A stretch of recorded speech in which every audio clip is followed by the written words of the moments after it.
What's going on, all you gamers? Today I'm going to be going over my views on Outriders since its New Horizon update. How good is the game now, and is it worth coming back if you've already stopped playing it? Well, let's find out.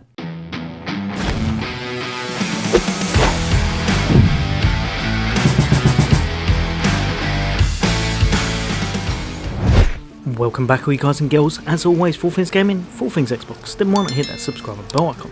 But for today, I'll be going over how the new update for Outriders is going and what I think of it. Now, I didn't want to rush this one, as I wanted to make sure that I gave an honest opinion new state of the game. And after playing the update for quite some time, I feel I've got a firm grasp on it and have weighed its pros and cons. Now, just in case you didn't know, the update to Outriders, which they've named New Horizon, brought with it some massive and much needed changes.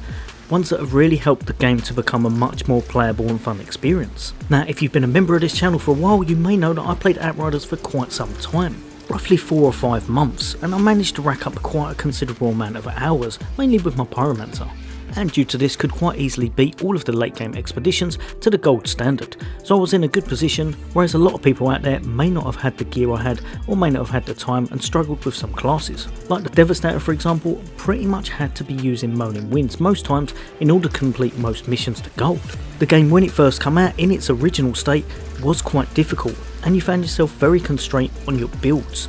It lacked variety and pretty much made you run each map in a certain way in order to get the clear times that you desired. Now, don't get me wrong, the game was still really good, but it definitely had a fair few issues. The mechanics, the skills and the gameplay all felt very strong, but because of this timed feature, it made things a little bit harder and took away from a little bit of the fun of the game. Now, New Horizons, as its first move, has thrown that timer straight in the bin, and I would say now's the time, if you've never played Outriders, to pretty much jump in and give it a go. The game is in a much more fun and playable state without that timer hanging over your head, and that really shows as a lot of people have come back to it, when previously it wasn't performing that well. In fact, on Steam alone, the average player count has gone from around 500 or so, jumping now up to around about 5,000. The jump is just absolutely massive. So it definitely shows that they're doing something right. Now, the timer's not all that they've changed. Some other quality of life changes are that they've added 4 new maps for players to run in endgame expeditions. There are 11 new purple weapons, which pretty much links into the next part, the Transmog system, where you can change the looks of your armour and weapons to what you want your gun and yourself to look like. If you want one legendary to look like another, not a problem. If you want your Pyromancer to look a little bit more like a Technomancer, or you want to change that helmet style, you very well can, as long as you've managed to find the piece of gear that you want to change it to. You can finally manage to change your looks to pretty much whatever you want, or feel looks best or coolest.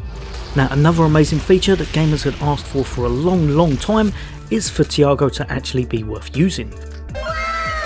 And now, not only is he worth using, he's now probably the best place in the game to actually get those legendary items. Now, it may cost you a pretty penny, but with enough drop pod resources, you can either completely reroll his inventory or buy a legendary item from him. To put things in perspective, I tried to get the Lava Larch helmet for around about 3 months. I had absolutely no joy until I managed to do the Monster Hunt quest, and in this it turned up 2 times out of the 4 rerolls that I'd done to his stock. He is now just absolutely amazing for getting those items that you're missing. Another thing, in case you didn't know, they've reworked the loot system. When you're going into an expedition, it will tell you the odds and how much chance you have of dropping those legendary items. It's just a much easier way to glance at a scenario and see what chance you have of actually obtaining something nice. Between this and Thiago, it's now just a much easier time to gear up, and starting other characters such as a secondary or third doesn't seem quite as daunting. Like I said, there are a few more maps added for expeditions as well, and I really like that they seem just the right length and have some really nice enemies in them. Such as in one of the maps, the Molten Core map, we have a spider boss very similar to the one that you get in the storyline, the Akari spider. All in all, these all head towards a massive step in the right direction. There's also a host of adjustments to some of the armour sets and mods and such, as they're trying to make different builds much more viable, which again can help a little bit with the longevity of the game, especially for people that have done quite a bit already. It definitely seems to make the game more playable. Now, like I said, the game is a massive leap in the right direction, and if you've never played Outriders, then I'd say there's definitely no better time than to jump in now. But what about those players that have already played for months and maybe put it down, they were at CT15 and maxed out most of their stuff? Is it worth them coming back to New Horizons? Now, I'd love to say the answer is a resounding yes, but instead I'm going to go with it's probably a kind of. I would love to say jump back on, as it's now the best game and you'll be playing it for months upon months, but instead the realist in me says there's reasons to come back and other reasons to maybe not. It's all down to what you're after. For example, if you're starting up a secondary character, there's no better time than to do it now. Or if you're trying to adjust your build to see how it works now with all of those buffs and adjustments to the armor pieces and such, then it may well be worth your time again. Also, if you just want to try the new content out, it's definitely worth jumping in and trying it out for a while because they are really fun maps to run. If however you've already got all of the legendaries you want and you've got your class exactly how you want it, then there's not actually that much that's been entered on for endgame. Pretty much like I said, just those 4 maps as such. There's a good chance that you'll jump in, play it for a while, but I don't think it'll be holding your attention a month down the line, because there's just not an abundance of endgame content currently. However, if you are missing a few certain pieces for your class, they have finally made Eye of the Storm worth doing, as completing that now has no timer, and upon completion you have a chance of 1 of 3 legendary choices, meaning you've got a great chance of getting what you want if you're missing only 1 or 2 pieces, of those legendary gear set items or something like that. If you've already paid for the game, or if you've got it free on Game Pass, I would definitely say that it's worth jumping back in, adjust your build and see how the game feels to you. You may well be playing it for longer than you expected. It definitely feels more fun to me. Like I said, this is a massive step in the right direction for Outriders, and next on their agenda, coming next year, is a full expansion called Worldslayer, which should be hitting roughly spring 2022.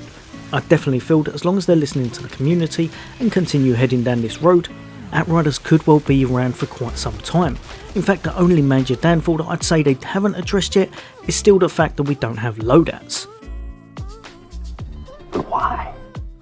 Now I know it's only a minor gripe compared to all they have chucked in, but it's one thing that I'd definitely like to see, and it's one thing I've been saying since the start, as there's just so many gear sets and items you can get that it can be a complete pain if you accidentally delete something you wanted.